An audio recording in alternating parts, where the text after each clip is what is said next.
With the stroke of a pen, the U.S. pulled out of the World Health Organization. Let's say we have 325.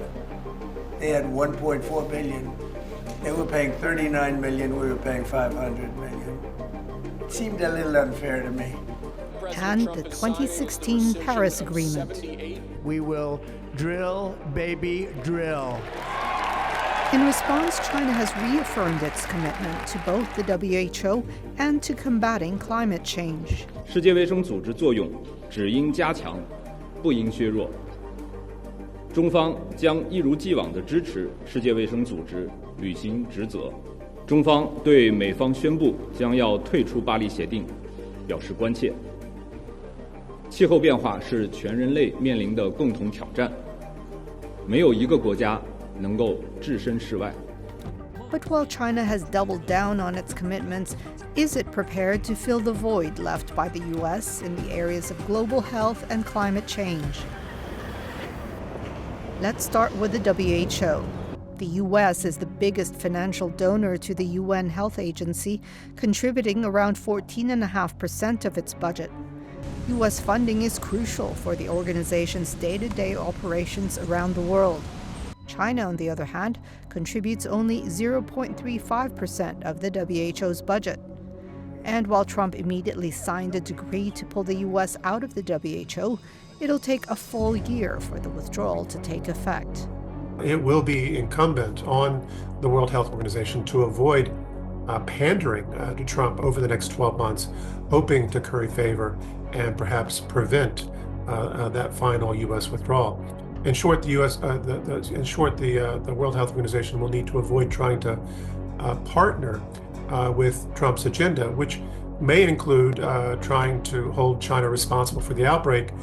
In addition, the WHO and China itself may not be comfortable with Beijing filling the leadership vacuum in the global health body.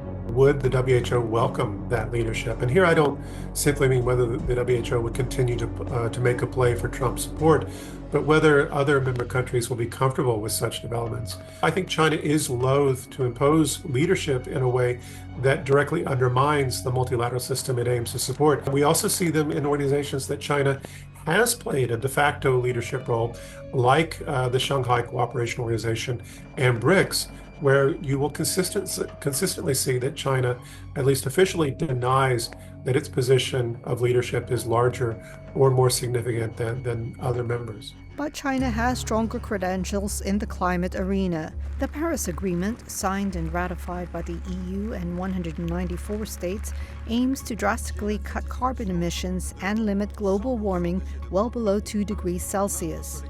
For the United States to pull out of the agreement is a big problem for global climate action.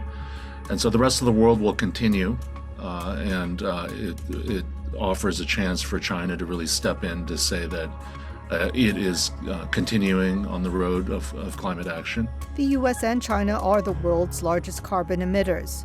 But while the U.S., under Trump, seeks to play down the severity of climate change, China has been working for years to drastically limit its impact on global climate. Chinese President Xi Jinping has pledged that the country would reach peak carbon emissions by 2030 and achieve carbon neutrality by 2060. China's official line is that they take climate action for its own reasons, not because the world is pushing it. I don't know if I completely agree with that. I think that's right, that China has a lot of its own self-interested reasons for moving forward on climate action. And it's also responding to global criticism to some extent. Beijing's efforts have led China to develop a world-class green industry, ranging from electric vehicles to solar panels and batteries. This in turn has allowed China to gain a major technological and economic edge over the rest of the world, which may have to rely on the Chinese green industry to support global environmental goals. I think the global push for green development is a situation very favorable for China, because it produces the key technologies that we need, the mature technologies we need.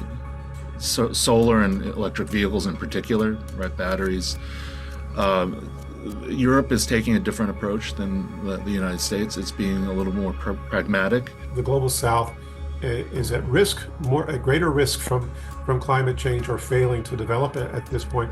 And then, of course, we have Beijing saying, well, one of the ways that we can deal with this is we can bring stronger green development into the Belt Road Initiative as well as other development schemes. So that's where we might see China playing a bigger role. I think is in terms of the projects where it's working directly with partners. In a repeat of what happened under the previous Trump administration, when Washington first withdrew from the Paris Agreement, several U.S. states, including major powerhouses such as California, said they would continue to uphold their obligations. Climate change experts and activists warn of irreversible environmental damage if countries fail to work together to drastically cut global carbon emissions in the coming years.